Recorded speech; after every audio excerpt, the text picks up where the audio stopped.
You are listening to the Composing Trust podcast by Culture Solutions, a series on European cultural action with the world. Is Europe still attractive? How is it perceived outside the EU? How do Europeans promote culture together in the world and with which partners? What have they learned together? What is their experience?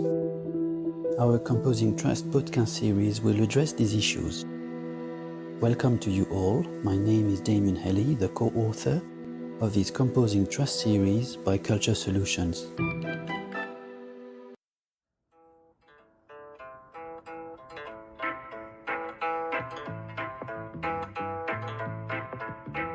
After a rather long break, here we are, back to the Regenerating Trust podcast. This podcast is designed as a series of interviews with youth working in the creative and cultural sector, sharing their work and their experiences of European cooperation projects. In today's episode, I discuss the importance of mobility for young artists with Nicky Alonga and how to better adapt support programs to their needs. Nicky is a pioneer in the art and education field in Rwanda. She's also a visionary entrepreneur. She created a publishing house, We Rwanda, releasing books for kids with Rwandan and African narratives so kids can have imaginary characters and stories that look like them. She tells us about her experience at the Global Cultural Relations Program, a training funded by the EU and organized by Cultural Relations Platform. Nicky was among the 38 participants who gathered in Istanbul from May 10th to 13th for the 2022 edition. The program runs on a yearly basis since 2021. We've had a lot of fun. I think maybe it was very intentional for us to be in a space that is relaxed and fun, and most of the values were placed around exchange, right? So we had maybe 25 countries represented, so many countries, right? And I wouldn't say it was a training as much as it was a massive networking, but also with intentional learning about what are you doing, how are you changing your cultural space in your own country, and what can I grab from you? So they really encouraged conversation, exchange, and then also one of the biggest takeaway was the abundance that the entire thing was led with, right? So being from Rwanda, from Africa,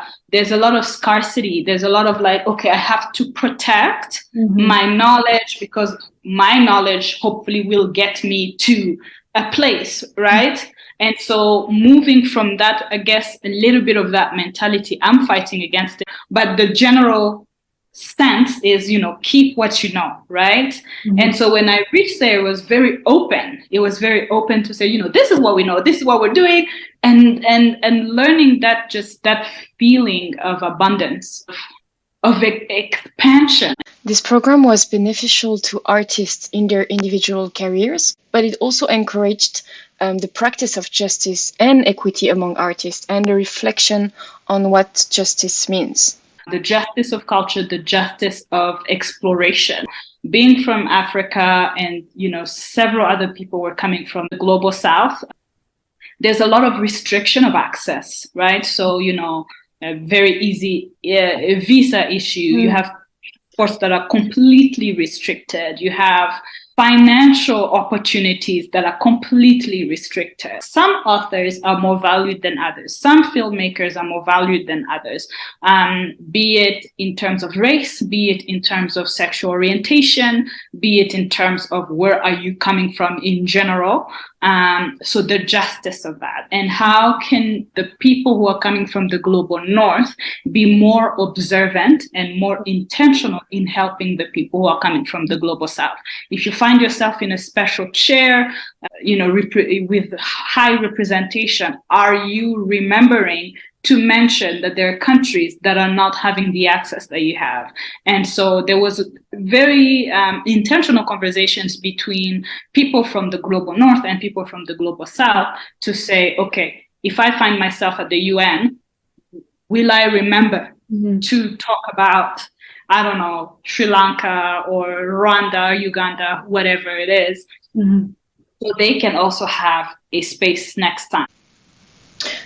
Nicky tells me a bit more about the skills she gained over the training and why it matters.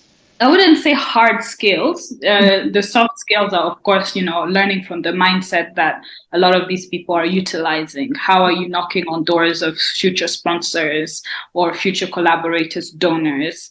How do you do that? It wasn't like this is a template of how to write a proposal. It was also more like, how do you research people who are able to do that? How do you find them? And then from that, you're able to approach them or something. So it was more like, how do you elevate your own mindset? Despite geographical and economic differences, young artists convene around common challenges, and the discussion space helped them solve some issues they were facing with a broader view on things and a fresh perspective. I think definitely we, because of how well they chose representation, right? So there was a lot of common challenges, but there was also a lot of commonalities in terms of there's things that you assume that just because someone is from the global north, they don't struggle with. They do, because maybe they have a sexual orientation that is not acceptable. So there was a lot of common struggle. And then there was also a separation enough that you can see what the solution has been, right? Like, so I'm from Australia, this is what I did. And I'm like, oh, I can learn from that, so instead of swimming in struggle. And that's one of the things that I really love, because a lot of the times you find that you have like a big pity party, like, oh my God, this is hard, and this is hard, and this is hard. But there was a balance between this is very hard, but this is what this other person did, can I adopt it? So that was one of the biggest valuable thing that I got. The story of international mobility program that Nicky tells us is also about personal relations, one thing that should never be underestimated and always encouraged, because it does work, it does have an impact and a positive influence in fostering cooperation and future work relations among the EU and partner countries. The network is amazing. And I think one of the things that makes that platform more unique than any other is the investment in keeping the network alive, keeping the exchange alive, and keeping us humans in each other's minds, right? A lot of these kinds of fellowships, you move from a human to a number. Oh, we had 600 people, but here it's like you're still, connecting on a human level, interacting. So that's one of the very unique points for them. Yeah. And I think it's beautiful to know that in, 20, 30 countries in this world, I have a friend. I think that's how culture is spread, because you care a little bit more about Turkey because you have two friends. So the earthquake hits different. Right. And then you have a friend that sings in Finland. So if they tell you, there's a new record label in Finland, you just care differently. And I think that also helps so much in breaking a lot of the stereotypes that a lot of people have, right? Because you now have a human face behind whatever idea or concept. There is a human being there. Right? I think one of the most valuable things that they've done is to humanize culture and to humanize all these learnings that we've had. And the more you humanize it, the more you kind of fight your own stereotypes, and the more you also want to be a bit more active in justice. Mobility is one of the ways that racism can end, honestly, because you find someone in a space where you can find the good in the culture. Most of the time, the person who gets to tell that story is oftentimes not from the place itself, right? It's from the global north. And so how do we let people tell their own story? So I believe mobility breaks a lot of barriers down, creates more unity, creates more attachment to places, and it just helps. It's also, mobility is hard. It's very excluded from the global north, right? So you have a lot of heavy visa restriction. And especially if people notice how much a lot of people are willing to move around and able, right? I think with the Global South, there's an assumption that people are moving to stay, to kind of run away, and it's creating this, massive fear in the Global North. Whereas there's a lot of people who are just moving to learn and to explore and to expand themselves, and also to expand the culture they're finding there, right? So yeah, mobility is beautiful and very important. Yeah. I asked Nicky what she thinks can be done more or better to empower youth in the cultural sector. To empower youth, recommendation, money. Money is the number one, I guess, empowerment, right? Give young people money or access to do things that they need to do. Again, that's in refining the application processes, make them more relatable, make them more decentralized. Once people are accepted and they have the potential for the program, they, instead of kicking them out because they're not familiar with your template and the way you do things, there could be a 1-2 day training to refine what they already have, right? Or to even translate, right? So hiring translators to, so they can express themselves in the language they're comfortable with. And so the 1-2 day is just extra to your budget, or not even, right? If you had the goal to give away, 15,000 euros for a project, you could do 10, and then the 5 could go towards the 1-2 day training to refine and find those. I think also beyond that is not just application, but also moving forward towards finance management, right? If you see an artist, all they've done is just paint a couple of things, right? They're not very savvy with the heavy grant application, finance, budgeting artists. So I think one size fits all is not healthy, because it keeps either the elites or the diaspora with all the opportunities, right? So because I studied in ABC countries, I've had a lot of opportunities thrown at me because I'm familiar to them. Does that mean I'm smarter than my friend who just doesn't happen to have been familiar? No.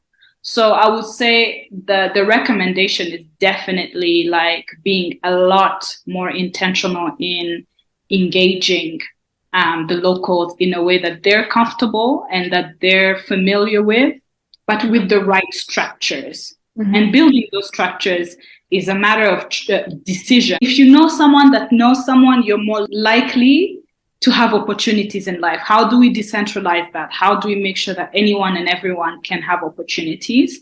Another thing is also access to markets. So a lot of like you were talking about shipping and things like that, a lot of the restrictions that happen in this world keep young people away from each other, right? Like there could be a French guy who wants to do something about, Rwandan art and Rwandan history in a creative way, but how do they meet? So creating platforms that are intentional for people to break those barriers.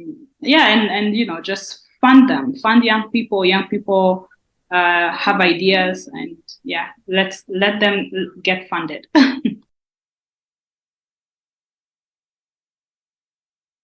I hope you enjoyed this conversation with Nicky Alonga, founder and CEO of the publishing house Imagine We Rwanda.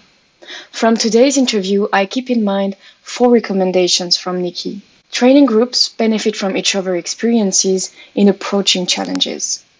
Network creation and sustainability is central to the success of these programs. Funding youth is important, but an equal access to funding opportunities is just as important. To ensure this, a support in the application process with financial management courses or translation could be integrated in the funding of projects. And finally, mobility is a way to fight racism and should never be reduced to stereotypes. Artists from the Global South are searching for inspiration and mind openness just as much as artists from the Global North traveling. The world is becoming smaller, right? And because the world is becoming smaller, we have a merge of cultures all over the world. So why don't we also feel like we deserve to partake in the global culture that's happening, and to also actively participate in it?